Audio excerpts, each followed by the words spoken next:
D'abord, notre projet IAM, c'est un long voyage.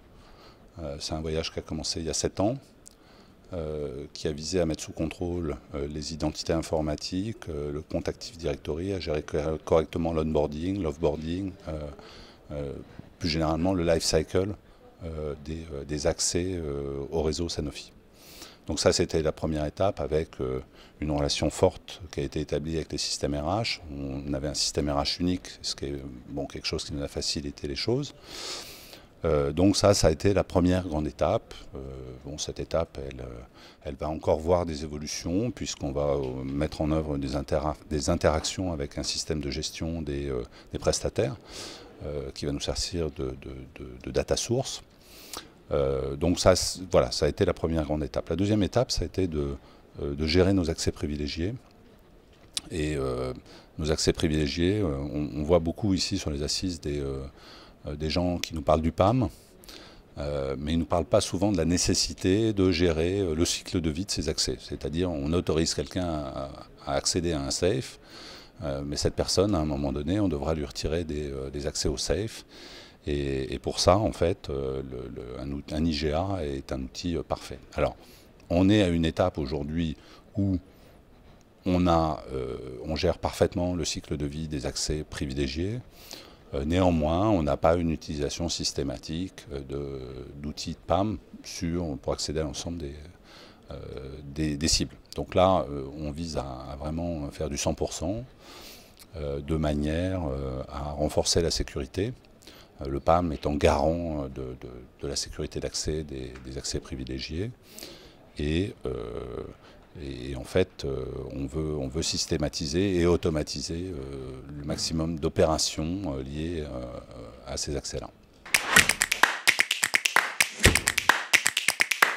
Alors les moyens, aujourd'hui, en termes de fonctionnement, on fonctionne avec Identity IQ. Ça a été notre choix à l'origine, quand on a démarré cette plateforme et ce projet en 2015. Donc Identity IQ est notre composant. On utilise CyberArk comme plateforme PAM. Et derrière, on va consister à développer, à mettre en œuvre des API standards venant de SailPoint et de CyberArk, puisque ces deux outils fonctionnent très bien ensemble. Et puis on va devoir, parce qu'on a des besoins un peu spécifiques sur les accès privilégiés, développer aussi une API pour assurer un certain nombre pour la fourniture d'un certain nombre d'accès un peu spécifiques. La première étape, pour nous, ça a été une étape de compliance. Clairement, il fallait qu'on travaille avec beaucoup de sous-traitants et il fallait nous assurer que les accès privilégiés soient gouvernés. Et voilà, donc ce n'était pas tout à fait le cas avant qu'on utilise SailPoint. C'est le cas maintenant et on a des accès qui sont bien gouvernés. On passe les audits, on n'a pas de soucis, on est soumis à beaucoup de réglementations dans l'industrie pharmaceutique. Compliance SOX, Food and Drug Administration. Et donc voilà, on a des auditeurs qui sont très fréquemment chez nous et qui nous demandent d'apporter des preuves. Et, voilà. Et donc ça se fait facilement, de manière très automatisée. Donc ça, c'est quelque chose de très important.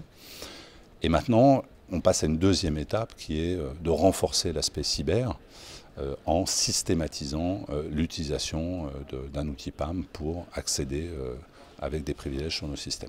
Alors, ça a été un projet qui s'est déroulé de manière un petit peu continue. Je l'ai dit, c'est un long voyage, on va continuer, on a dans les plans, là on a travaillé sur toute cette année, on a défini un plan PAM 2024 pour mise en œuvre 2023. Je pense que l'année prochaine, il faudra retravailler sur d'autres évolutions. Il faut toujours mener cette réflexion et jamais considérer que les choses sont acquises.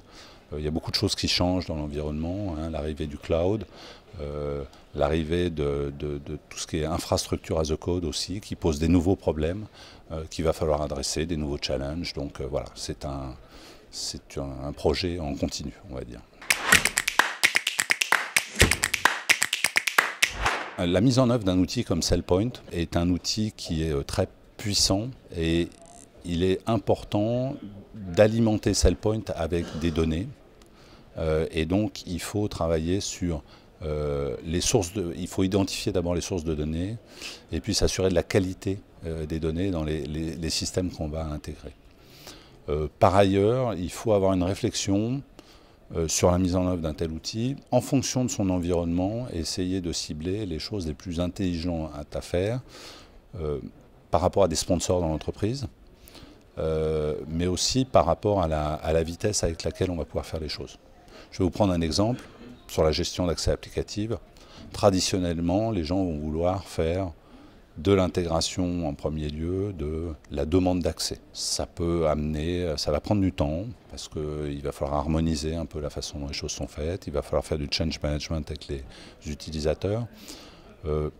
Il peut y avoir mieux à faire dans une entreprise, à savoir mettre les connecteurs et puis remonter tous les accès existants et lancer des campagnes de recertification. Voilà, c'est plus technique, mais en même temps c'est plus rapide. Et puis vous allez avoir un CFO qui va être content parce qu'on va assurer de la compliance et diminuer le risque aussi de fraude. Donc voilà, donc je pense qu'il ne faut pas se dire qu'il n'y a qu'une façon de mettre en œuvre un projet SailPoint. Ça dépend de l'environnement, ça dépend des sources de données dont on bénéficie et puis de ce qu'on cherche à faire. Donc voilà, une bonne phase amont de réflexion. Voilà. Et puis pour ceux qui n'ont pas encore utilisé un outil comme SailPoint et qui projettent de le faire, eh ben, ils peuvent déjà commencer à travailler sur l'identification de leurs sources de données. Ça sera du temps de gagner pour la mise en œuvre de l'outil.